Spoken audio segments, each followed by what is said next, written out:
الحمد لله نحمده ونستعينه ونستغفره ونؤمن به ونتوكل عليه ونعوذ بالله من شرور أنفسنا ومن سيئات أعمالنا من يهده الله فلا مضل له ومن يضلله فلا هادي له وأشهد أن لا إله إلا الله وأشهد أن محمدًا عبده ورسوله اللهم صل على محمد وعلى آل محمد كما صليت على إبراهيم وعلى آل إبراهيم إنك حميد مجيد اللهم بارك على محمد وعلى آل محمد كما باركت على إبراهيم وعلى آل إبراهيم إنك حميد مجيد أما بعد فإن خير الحديث كتاب الله وخير الهدي هدي محمد صلى الله تعالى عليه وآله وسلم وشر الأمور محدثاتها وكل محدثة بدعة وكل بدعة ضلالة وكل ضلالة في النار لقد كان لكم في رسول الله أسوة حسنة لمن كان يرجو الله واليوم الآخر وذكر الله كثيرا سبحان ربك رب العزة عما يصفون وسلام على المرسلين والحمد لله رب العالمين.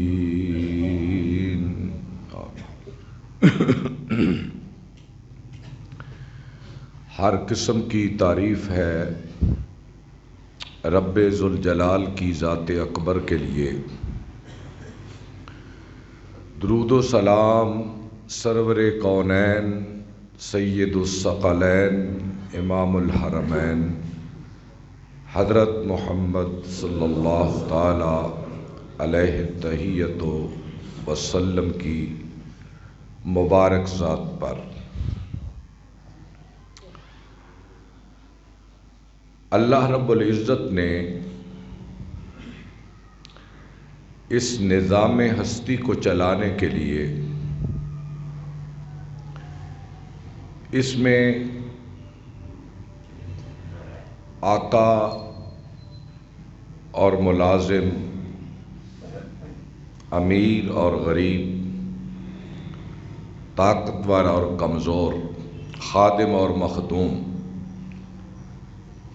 یہ اللہ نے نظام خود رکھا ہے تاکہ اس دنیا کا نظام چل سکے. اگر ہر آدمی راجا اور ہر عورت رانی بن جاتی تو پانی کون بھرتا؟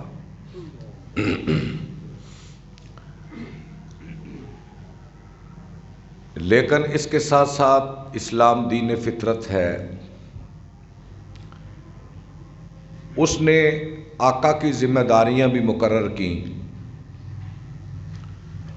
اور اس کے ملازم، غلام، نوکر، اس کے حقوق بھی متعین کیے. اور اگر دونوں طرف سے اخلاص اور رحم دلی کا معاملہ ہوگا تو معاشرہ بہت ہی حسین اور خوبصورت ہوگا۔ اس میں باہم انسانوں کے درمیان رحم دلی، محبت، پیار اور ہمدردی ہوگی۔ لیکن جب طاقتور کمزور کے حقوق چھینتا اور ظلم کرتا ہے اور کمزور ملازم وہ بدنیت ہو جاتا ہے تو معاشرے کی جڑیں کھوکھلی ہی نہیں ہوتی بلکہ ٹوٹ کے رہ جاتی ہیں، اور باہم انسانوں میں نفرت، بغض، عناد، کینہ اور دشمنیاں پیدا ہوتی ہیں۔ آج سے 1450 برس پہلے نبی کل کائنات صلی اللہ علیہ وسلم نے اللہ کے نبی بن کر مدینہ میں جو معاشرہ قائم کیا تھا، اس کی جھلک جب دیکھے تو آپ کو ہر مسلمان دوسرے کا خیر خواہ نظر آتا ہے، اور اس کی مثال اور نمونہ خود اللہ کے نبی صلی اللہ علیہ وسلم لوگوں کے لیے تھے۔ اور آپ کی ان تعلیمات کا اثر آپ کے ماننے والوں نے اس طرح قبول کیا۔ سیدنا عمر بن عبدالعزیز رحمہ اللہ اسلامی تاریخ کا بہت بڑا نام ہے۔ وہ رات کو بہت کام کرتے تھے، خلافت کا کے امور نمٹانے میں ساری رات جاگتے تھے، اور خلیفے کا نائب اس وقت جو بھی تھا رات دیر تک ان کے ساتھ لکھنے کا کام کرتے رہے۔ تو اسی آن میں ان کا چراغ وہ بجھنے کو آیا، تو عمر بن عبدالعزیز رحمۃ اللہ علیہ کے پاس ان کی خادمہ، ان کی لونڈی وہ سو رہی تھی۔ عمر بن عبدالعزیز کا ماتحت نائب وہ کہنے لگا کہ لونڈی کو جگائیں اور یہ جا کر تیل لے کر آئے اور چراغ میں ڈالا جائے، کیونکہ ابھی ہم نے اور کام بھی دیر تک کرنا ہے۔ عمر بن عبدالعزیز رحمۃ اللہ علیہ خود اٹھے اپنی نشست سے اور گھر کے اندر گئے اور چراغ کے لیے تیل لے کر آئے، چراغ میں ڈالا اور وہ جلنے لگا۔ تو وہ شخص کہنے لگا عمر بن عبدالعزیز سے کہ خلیفۃ المسلمین، یہ کام لونڈی کو کرنا چاہیے تھا، آپ تو خلیفۃ المسلمین امیر المومنین ہیں۔ فرمانے لگے کہ وہ لونڈی دن بھر کام کرتی ہے، سارا دن مشقت کرتی ہے، گھر کے کام کاج کرتی ہے، وہ تھکی ہوئی تھی، میں نے سوچا کہ اس کے آرام میں خلل نہ آئے، تو میں نے یہ کام خود اٹھ کے کر لیا۔ اس کام سے مجھے کوئی فرق نہیں پڑا، جب میں اس کام کے لیے اٹھا تھا تو اس وقت بھی میں امیر المومنین تھا، اب جب اس کام کو میں کر کے آیا ہوں میں اب بھی امیر المومنین ہی ہوں، اس سے میری شان میں کوئی فرق نہیں پڑا۔ اب آپ اندازہ کریں کہ جب لونڈی کو اس بات کی خبر ہوگی، ویسے تو خبر نہ بھی ہو، انسانی رویے بہترین خبر ہیں۔ جو انسان کا انسان سے رویہ ہوتا ہے وہ بہترین اطلاع ہوتی ہے۔ بغیر بتانے کے آدمی کا کردار، اس کے اخلاق، اس کے رویے، اس کے معاملات، اس کے تعلقات، وہ ایک روشن کتاب کی طرح انسان کو دنیا کے سامنے لے آتے ہیں۔ اب یہ لونڈی زندگی بھر عمر بن عبدالعزیز کا گھر نہیں چھوڑ سکتی تھی اور ان کو چھوڑ کر کہیں بھی نہیں جا سکتی تھی، اور یہ چیز انہوں نے کہاں سے پائی تھی؟ سیرت مصطفیٰ صلی اللہ علیہ وسلم سے، کہ یہ آپ کے مزاج میں تھا اور آپ نے فرمایا تھا کہ وہ لوگ جو تمہارے رحم و کرم پر ہیں، جن کا جینا مرنا تمہارے رحم و کرم پر ہے، جن کی روزی اللہ نے تمہارے ذمہ لگائی ہے، تم ان سے گھر سے نکالو تو وہ نکل جائیں، گھر میں رکھو تو رہ جائیں۔ نہ ان کا اپنا زور ہے اور نہ ہی ان کی اپنی طاقت ہے کہ وہ کسی طرح طاقت کے ساتھ تمہارے ساتھ رہ سکے، وہ تو تمہارے رحم و کرم پر ہے۔ اللہ کے نبی صلی اللہ علیہ وسلم آپ دنیا سے تشریف لے جا رہے ہیں، چاشت کا وقت ہے، آپ نے سارے امور نمٹا لیے، اہل خانہ کے بارے میں وصیت فرما دی، آل محمد کے لیے وصیت کر دی، انصار مدینہ کے لیے وصیت کر دی، آپ نے مہاجرین کے لیے وصیت کر دی، اپنے صحابہ کے لیے وصیت کر دی، اور اپنی ازواج کے بارے میں وصیت کر دی، اور دیگر امور دین کے بارے میں آپ نے وصیتیں فرما دی، اور یہاں تک بھی کہہ دیا ہے عمر میرے بعد جزیرہ عرب سے یہود و نصارہ کو نکال دینا۔ ساری نصیحتیں کرنے کے بعد ام المومنین حضرت عائشہ رضی اللہ تعالی عنہا کہتی ہیں کہ جب حضور صلی اللہ علیہ وسلم کی روح قبض ہوئی تو اللہ کے نبی صلی اللہ علیہ وسلم میری ٹھوڑی اور میرے سینے کے درمیان میں تھے، کہ آپ کا رخ انور، آپ کا چہرہ مبارک، آپ کا سر مبارک میرے سینے پر تھا، اور حضرت عائشہ سے بڑھ کر حضور کی بات کو کوئی سننے والا نہیں تھا۔ گویا یوں کہیے کہ حضرت عائشہ کا کان بالکل حضور کے ساتھ تھوڑے فاصلے پر تھا، اور وہ کہتی ہیں کہ آخری الفاظ میں تمہیں بتا دیتی ہوں کہ جو میں نے اللہ کے رسول صلی اللہ علیہ وسلم سے سنے تھے، وہ کہہ رہے تھے لوگوں، اور اس کی آواز صرف میں نے سنی ہے، یعنی آپ نقاہت کی وجہ سے، کمزوری کی وجہ سے آپ کی آواز بھی بہت آہستہ ہو چکی تھی۔ وہ کہتی ہیں، وہ کہہ رہے تھے الصلاۃ وما ملکت ایمانکم، یہ آپ کے آخری الفاظ ہیں زندگی کے، کہ اے لوگوں نماز کا خیال رکھنا، اور جو تمہارے ماتحت ہیں، جو تمہارے حکم کے پابند ہیں، ان کا خیال رکھنا۔ آپ اندازہ کریں کہ آپ کے آخری جملے سے، جس کو سیدہ عائشہ نے سنا، ان دو چیزوں کی حیثیت کتنی ہے، اس کی اہمیت کتنی ہے، کہ نماز اور وما ملکت ایمانکم، اور جو تمہارے ماتحت ہیں۔ یہ ماتحت نوکر، غلام، بیٹی، بیٹا، بیوی، اور بڑھاپے میں والدین بھی ماتحت ہو جاتے ہیں، بڑھاپے میں والدین بھی ماتحت ہو جاتے ہیں، یعنی جو تمہارے رحم و کرم پہ آ جائیں، یعنی تمہاری بیوی تمہارے رحم و کرم پہ ہوتی، تم چاہو تو طلاق دے دو وہ چلی جائے گی، تم اسے گھر سے نکال دو وہ چلی جائے گی، تم اپنی بیٹی کو اپنے گھر نہ آنے دو تو نہ آئے گی۔ تمہارا دور چلتا ہے نا، بھائیوں کا دور چلتا ہے، بھائیوں کا بہنوں پہ یہ دور چلتا ہے، کہ ہمارے دیہاتوں میں تو یہ چیز عام ہے کہ اگر بہن اپنے حق کا مطالبہ کرتی ہے اپنے باپ کی وراثت سے، تو بھائی کہتا ہے کہ آج کے بعد میرے گھر نہ آنا۔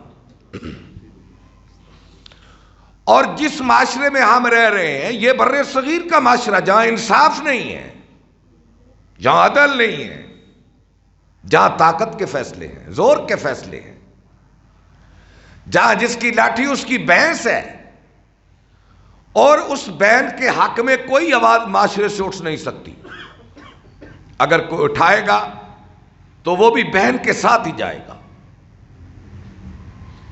تو اس کا دائرہ ہے، سارا دائرہ اس کا بڑا وسیع ہے، کہ جو تمہارے رحم و کرم پر جس زمانے میں بھی آ جائے۔ ایک وقت ہوتا ہے باپ، اس کے رحم و کرم پہ اولاد ہوتی ہے، اور ایک زمانہ آتا ہے کہ اولاد کے رحم و کرم پہ باپ والدین آ جاتے ہیں.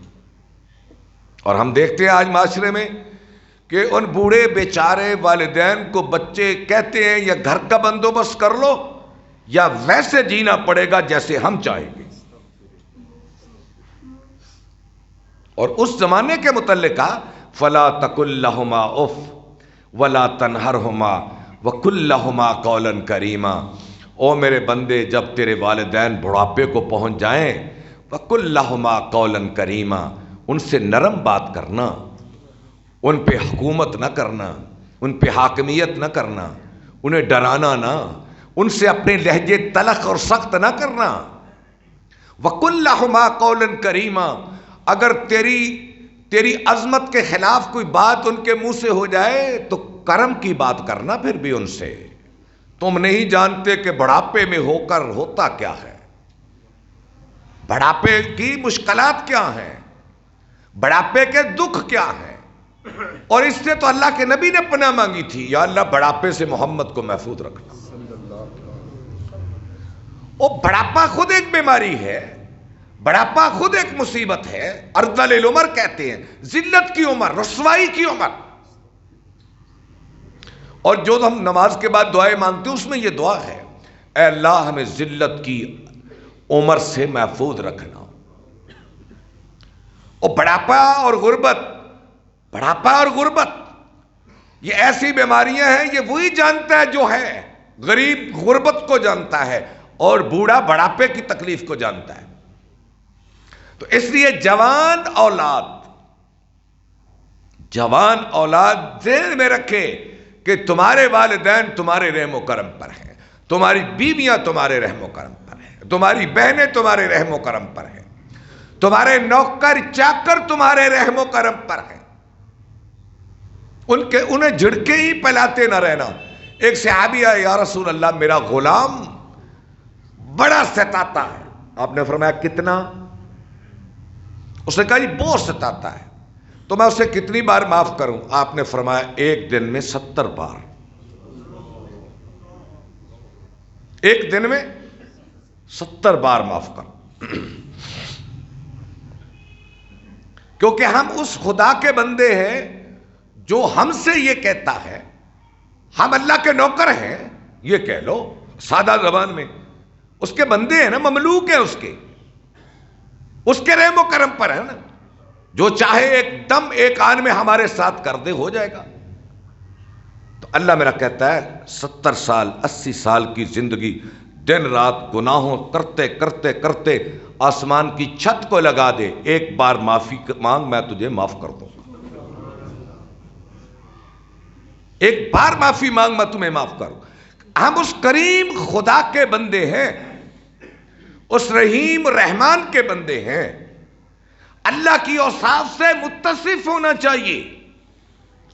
پیغمبر کے اوصاف حمیدہ سے ہمیں متصف ہونا چاہیے. کیا مطلب اس کا؟ اللہ سخی ہے، ہمیں سخی ہونا چاہیے. اللہ کریم ہے، ہمیں کرم نواز ہونا چاہیے. اللہ دینے والا ہے، ہمیں دینے والا ہونا چاہیے.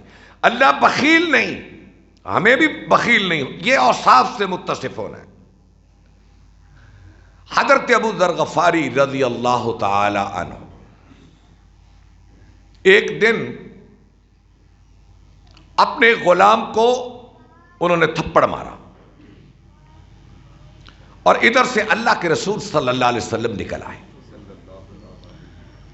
آپ نے فرمایا ابو ذر یہ تو نے کیا کیا؟ یا رسول اللہ یہ غلطیاں بڑی کرتا ہے، یہ غلطیاں بڑی کرتا ہے. آپ نے فرمایا ابو ذر جتنا حق تجھ کو اس غلام پر ہے، جتنا حق تجھ کو اس غلام پر ہے، اس سے 1000 بار زیادہ حق تجھ پر تیرے خدا کو ہے. لیکن تیری غلطی پہ اس نے کبھی تجھے کچھ کہا ہے؟ ہائے ہائے، تیری غلطی پہ کبھی تیرے خدا نے تجھے نقد سزا دی ہے؟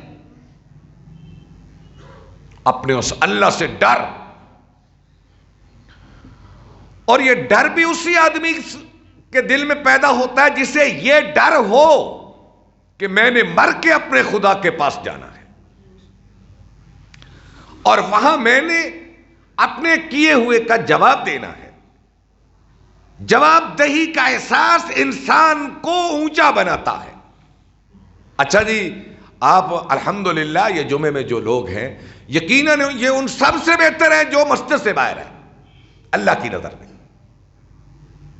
ہم اپنے معاملات کو دیکھیں، ہم جو بیٹھے ہوئے، کیا ہمارے اعمال کی بنیاد اس بات پر ہے کہ ہم دن رات وہ کام کریں کہ یار اس کا جواب دینا پڑے گا، یہ نہیں کرنا، اس کا ثواب ملے گا، یہ کرنا ہے. اگر ہماری زندگی اس بنیاد پر ہو تو پھر اس میں نکھار آتا ہے، پھر زندگی میں حسن آتا ہے، پھر اس کے اخلاق پہ اثرات ہوتے ہیں، پھر اس کا ضمیر پہ بوجھ ہوتا ہے. پھر ایک آدمی تنکا چوری کر لے تو رات بھر نیند نہیں آتی اس کو، جب یہ احساس ہو کہ یار یہ تو مجھے تنکا اپنے اللہ کو دکھانا پڑے گا، تو رات بھر پھر ضمیر پہ بوجھ رہتا، آدمی سوتا نہیں ہے. تو ابو ذر غفاری رضی اللہ تعالیٰ عنہ زمین پر لیٹ گئے،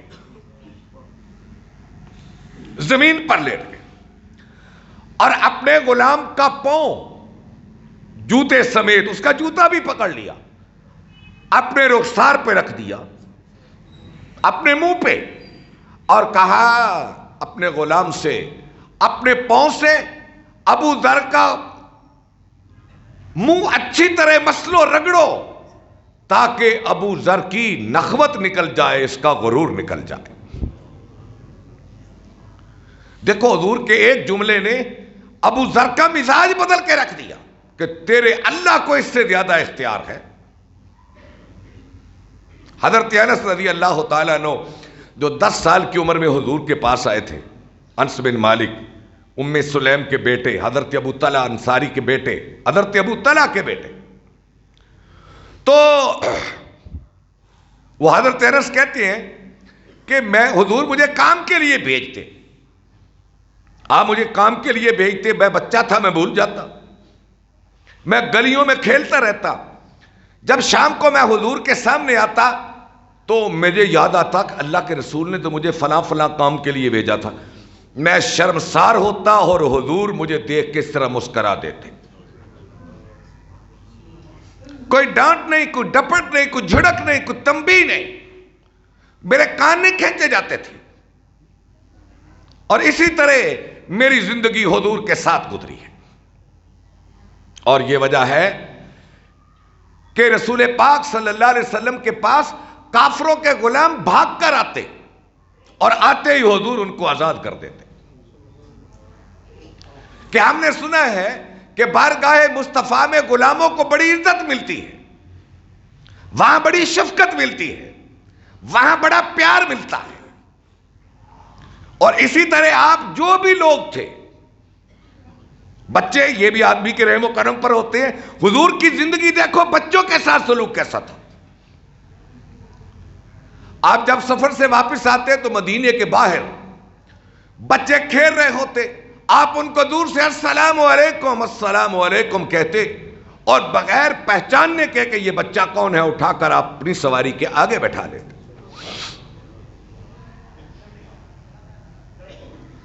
اور موسم کا پہلا پھل آپ بچے کو دیتے اور لوگوں کے بچوں کو جھولی میں بٹھا لیتے.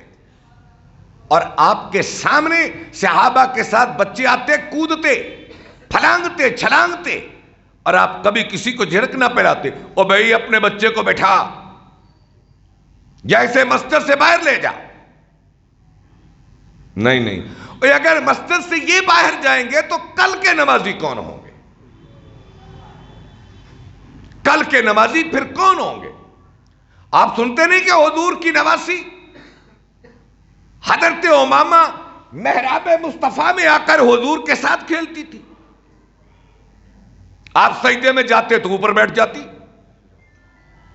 آپ اسی کو لے کے نماز میں کھڑے ہو جاتے. اور وہ مسجد کے اندر کھیلتی تھی. حسن و حسین جمعے میں نہیں آئے تھے اور آپ نے اتر کر ان کو اٹھا لیا تھا. آپ نے یہ پیغام نہیں دیا علی اپنے بچوں کو سنبھال کے رکھا کرو، یہ جمعے کی نماز خراب کرتے. آپ نے پیغام نہیں دیا. آپ نے سیدہ فاطمہ کو پیغام نہیں بھیجا، فاطمہ اپنے بچوں کو سنبھال کے رکھا کرو، یہ چھوٹے ہیں ابھی اسے مسجد کے آداب نہیں آتے. نہیں کہا, نہیں کہا انہیں. اور آپ بچوں سے اتنا پیار کرتے تھے. کیا صحابہ نے حضور کے اس پیار کو دیکھ کر کچھ نہ سیکھا ہوگا؟ کیا آپ حسن و حسین کے لیے ممبر سے نیچے اتر آئے ہیں؟ صحابہ نے اس سے سیکھا ہوگا, اور صحابہ اس سے سیکھتے تھے. آپ بچوں کو جھڑکتے نہیں تھے, اور اسی لیے مسجد نسل در نسل مسجدیں آباد ہوتی ہیں.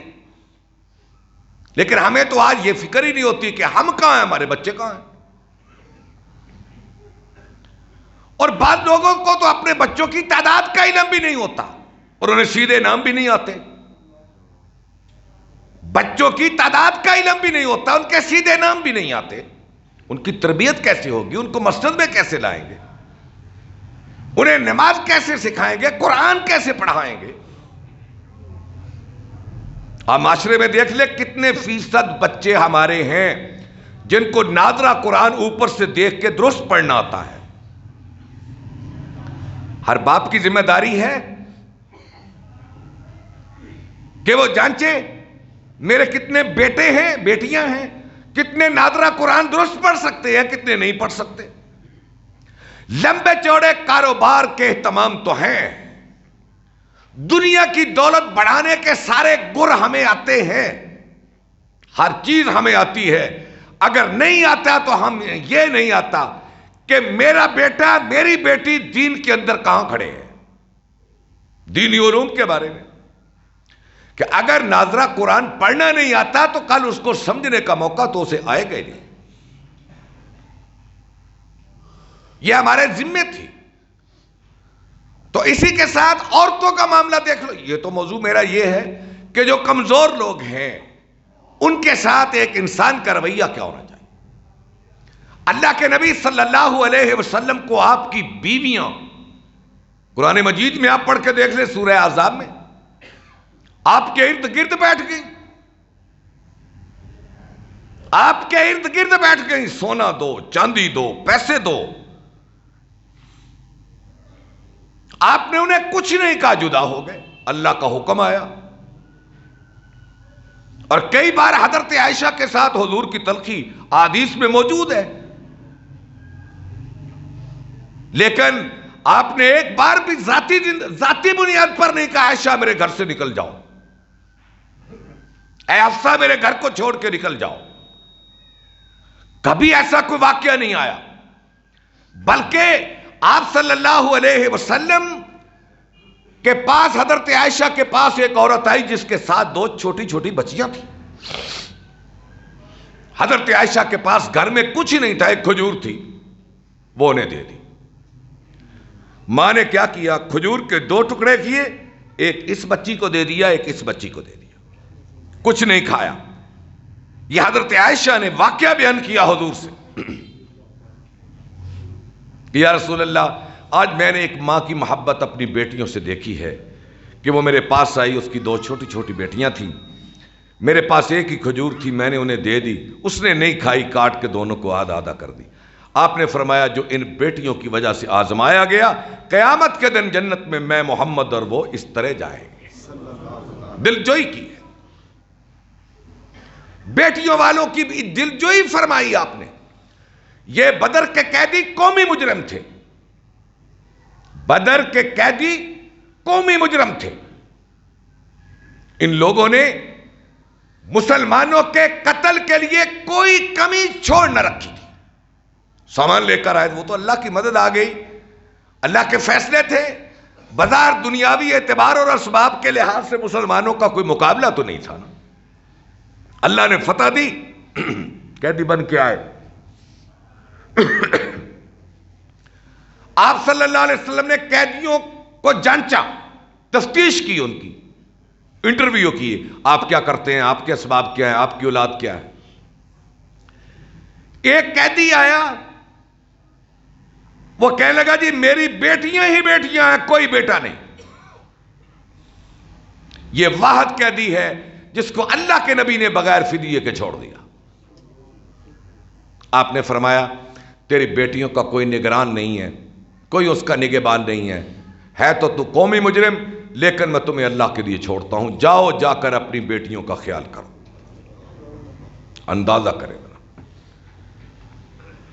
شاید میں نے یہ واقعہ مجھے ذہن میں گھومتا ہے، میں نے کبھی بیان کیا ہے۔ حضرت خباب بن ارت کا بیٹا نہیں تھا، کوئی بیٹیاں تھیں، اور یہ جہاد پہ چلے گئے۔ حضور اس کے گھر جاتے، اس کی بکریوں کا دودھ دھوتے اور اس کی بیٹیوں کے سپرد کر کے آتے کہ اس کا بیٹا کوئی نہیں ہے، بیٹیاں ہی بیٹیاں۔ اللہ کے نبی خود جاتے۔ تو بچوں، غلاموں، بوڑھوں، عورتوں، ان کے ایک الگ حقوق ہیں جو اسلام نے مقرر کیے۔ حضرت ابوبکر صدیق رضی اللہ تعالیٰ عنہ نے جب لشکر اسامہ کو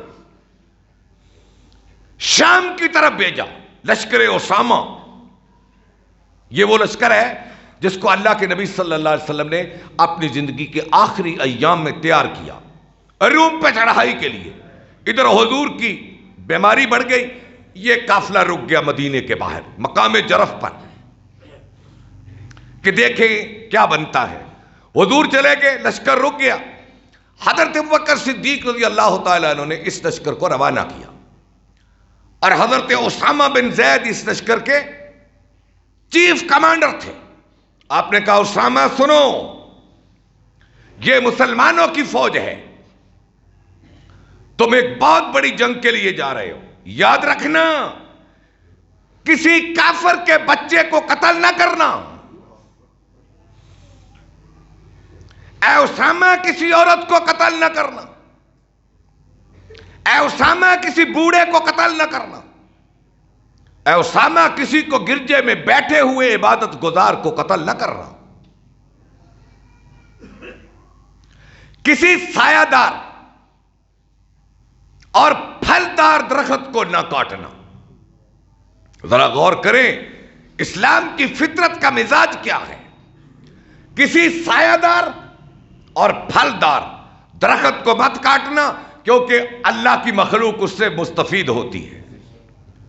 مسافر دھوپ میں چھاؤں میں بیٹھتا ہے، بھوکا اس کا پھل توڑ کے کھاتا ہے۔ کسی پھلدار سایہ دار درخت کو مت کاٹنا۔ یہ نصیحتیں فرمائی ہیں حضرت ابوبکر صدیق نے لشکر اسامہ سے۔ آپ اندازہ کریں یہ مسلمان ہیں، یہ اسلام کا مزاج ہے۔ حالانکہ اس وقت اسلامی قوت اپنے عروج کی طرف بڑھ رہی تھی، اور یہ وہ زمانہ آنے والا تھا کہ اسلام کی ٹکر کا کوئی دنیا میں نہیں رہنے والا تھا۔ لیکن بسط افسوس کہوں گا، آج فلسطین میں جو حالات ہیں دیکھیں ذرا، جو فلسطین میں حالات ہیں کہ اسرائیل عورتوں پر بچوں پہ بم برسا رہا ہے، اور پوری دنیا چیخ رہی ہے، یہودی چیخ رہے ہیں، عیسائی چیخ رہے ہیں، مسلمان، ہندو، پوری انسانیت چیخ رہی ہے کہ اسرائیل کا ہاتھ روکا جائے۔ بچوں کو مارنا، عورتوں کو مارنا، ہسپتالوں کو گرانا، تالابوں کو ویران کرنا، نہروں کے رخ موڑنا، یہ دنیا کی کسی مہذب تہذیب میں یہ روا نہیں ہے۔ آپ دیکھ نہیں رہے، بلکہ یہ جو جملہ کہوں گا بڑا مشکل جملہ ہے۔ مجھے ایک دکھانے والے نے دکھایا کہ ایک فلسطینی عورت اپنے بچوں کی کلائیوں پہ ان کے نام لکھ رہی ہے، لکھ رہی ہے، دیکھا کسی نے؟ ایک فلسطینی عورت اپنے بچوں کی کلائیوں پہ نام لکھ رہی ہے کہ اگر بمباری کے دوران تم مارے جاؤ تو میں بچوں میں اپنے بچوں کو پہچان تو سکوں۔ کہاں پہنچ گئے ہم؟ کتنی بے بسی ہے ہماری، کتنی بے کسی ہے ہماری۔ اور امریکہ بہادر کہتا ہے کہ میں اسرائیل کو اس مہم میں کامیاب دیکھنا چاہتا ہوں، اور کامیابی کیا ہے کہ فلسطین کو اڑا کے رکھ دیا جائے، ان کے بچوں کو ذبح کر دیا جائے۔ یہ امریکہ اس مہم میں یہ دیکھنا چاہتا ہے۔ بہرحال یہ تو ایک لمبا عنوان ہے کہ امت مسلمہ کہاں کھڑی ہے، ہم کہاں ہیں، ہم کہاں سے کہاں چلے گئے۔ ہم بڑے کمزور ہیں اللہ، ہم بڑے کمزور ہیں، یا اللہ تو ہماری مدد فرما۔ ہمارے پاس اسباب نہیں ہیں جتنے کفر کے پاس اسباب ہیں۔ اے الہی تو اپنے غیب کے خزانوں سے فلسطین کے مسلمانوں کی مدد فرما، ہم ان کا مقابلہ نہیں کر سکتے۔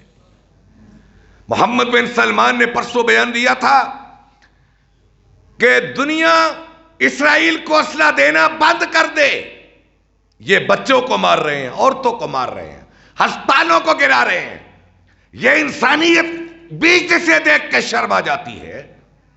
امریکہ نے کیا کہا؟ ہم اسلحہ دیں گے انہیں، ہم اسلحہ دیں گے۔ آپ دیکھ لیں، یا مسلمانوں کی آزمائش ہے، یا یہ اب کفر کی باری ہے، یا یہ نظر آتا ہے کہ مسلمانوں نے اپنی باری بہتا لی غلبے کی۔ دنیا میں ہم ہی غالب تھے نا، شاید اب ان کی باری ہے۔ یا اللہ جو بھی ہے اپنے نبی کا کلمہ پڑھنے والوں کی تو حفاظت فرما۔ تو اس لیے میرے بھائیوں، کچھ دنوں کے لیے لڑائی رک رہی ہے تو پوری امت مسلمہ ان کے تعاون کے لیے بڑھ رہی ہے۔ ہم بھی انشاءاللہ جمعیت اہل حدیث کے زیر انتظام فلسطین کی مدد کے لیے، اپنے بھائیوں کی مدد کے لیے، بہنوں بیٹیوں کی مدد کے لیے، جو حالات ہیں وہ کسی سے چھپے ہوئے تو نہیں ہیں کہ میڈیا اتنا تیز ہے، پرنٹ میڈیا ہو یا سوشل میڈیا اتنا تیز ہے کہ ہر آدمی کو خبر ہے کیا ہو رہا ہے۔ تو ہم انشاءاللہ اپنی بساط کے مطابق ان کی مدد کریں گے۔ سیلاب کے زمانے میں میں نے ایک جمعہ پہلے آپ کو آگاہ کیا تھا، تو الحمدللہ ثم الحمدللہ آئندہ جمعے میں، اس زمانے میں سیلاب کے وقت اس مسجد سے 7 لاکھ روپیہ چندہ آپ احباب نے دیا تھا۔ الحمدللہ اللہ آپ کی وہ سخاوت قبول کرے، اپنی بارگاہ میں قبول فرمائے۔ تو اسی طرح میں آج آگاہ کر رہا ہوں، آئندہ جمعے میں انشاءاللہ ہم فلسطین والوں کے لیے چندہ جمع کریں گے۔ تمام احباب بڑھ چڑھ کر اس میں حصہ ڈالیں۔ وآخر دعوانا ان الحمدللہ رب العالمین۔